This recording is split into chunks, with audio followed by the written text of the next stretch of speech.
Let me just say, already tariffs, because to me, I think it's the most beautiful word in the dictionary. More beautiful than love. Spoken like someone who's never known love in their life. There was a bit of a market reaction. You can see the Dow off more than 200 points. You'll see right about the time she confirmed that these will begin tomorrow, shortly after the 1 o'clock Eastern time hour. That's when you saw the Dow sell off. Well, folks, it seems like MAGA might want to change their slogan to MAFAFO. Make America f*** around and find out. Because that is exactly what their dear supreme leader of their totally not cult has been doing in his first 11 days. And today, we might just have all gotten the biggest piece of the find out chart we've experienced yet.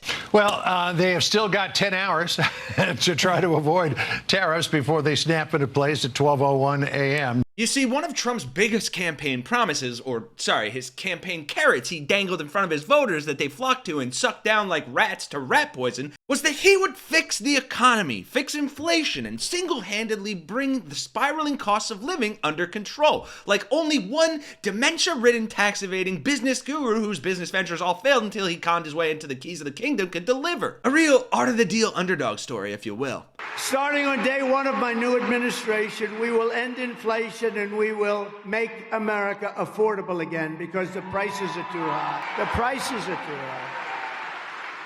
But today, we saw just how much of a crock of shit that all was, and boy did Trump's billionaire butt buddies feel it in their prostates and their portfolios. Because one single move from Trump's administration of him actually keeping a campaign promise just led to a massive market sell-off, as we'll see in this breaking story. First, we'll see right here the f***ing around on Trump's administration's part, courtesy of his lovely 27-year-old press secretary who's married to a 60-year-old man. Look it up. I feel like not enough people are mentioning this. This is Trump's new press secretary. Her name is Caroline Leavitt.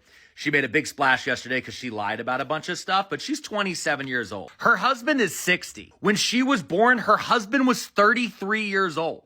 But liberals are the groomers, right? And then we'll see from Fox News themselves their almost comically dick-riding reaction to the most immediate real-time finding out from the stock market sell-off. Friends at Reuters are reporting that the president has made a decision on the Canada and Mexico tariffs, but that they won't actually be implemented until March 1st. I was wondering if you could confirm that and talk through some of the president's thinking there. I saw that report and it is false. I was just with the president in the Oval Office, and I can confirm that tomorrow, the February 1st deadline that President Trump put into place at a statement several weeks ago continues. The president will be implementing tomorrow a 25% tariffs on Mexico, 25% tariffs on Canada, and a 10% tariff on China for the illegal fentanyl that they have sourced and allowed to distribute into our country, which has killed tens of millions of Americans. These are promises made and promises kept by the president. The president yesterday said that last night he was planning to discuss whether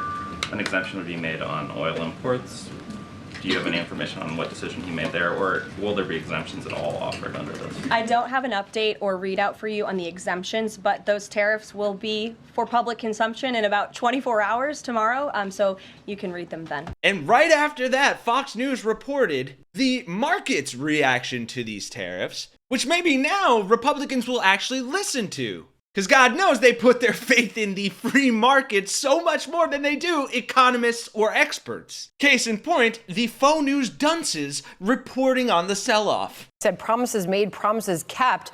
That will be happening. 25% for Mexico, 25% for Canada, 10% tariffs on China.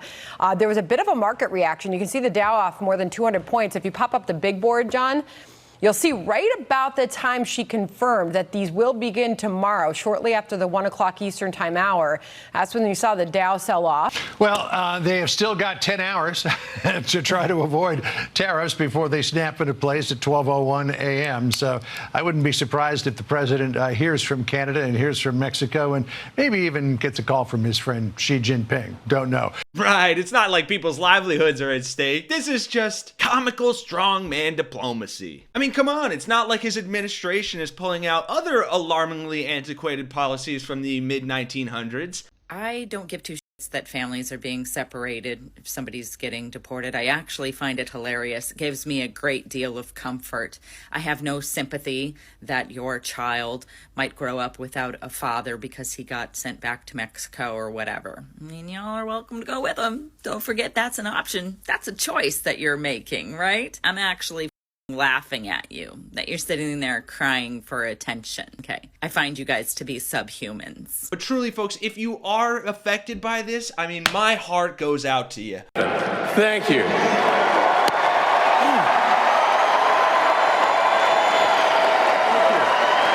My heart goes out to you. Thanks for watching while you can still afford electricity, folks. If you were able to bear through the video and enjoyed it, please consider dropping a like and subscribe to join the resistance against Donald Trump here at Really American. And for Really American, I'm Kenny Hesse. I'll see you guys in the next one.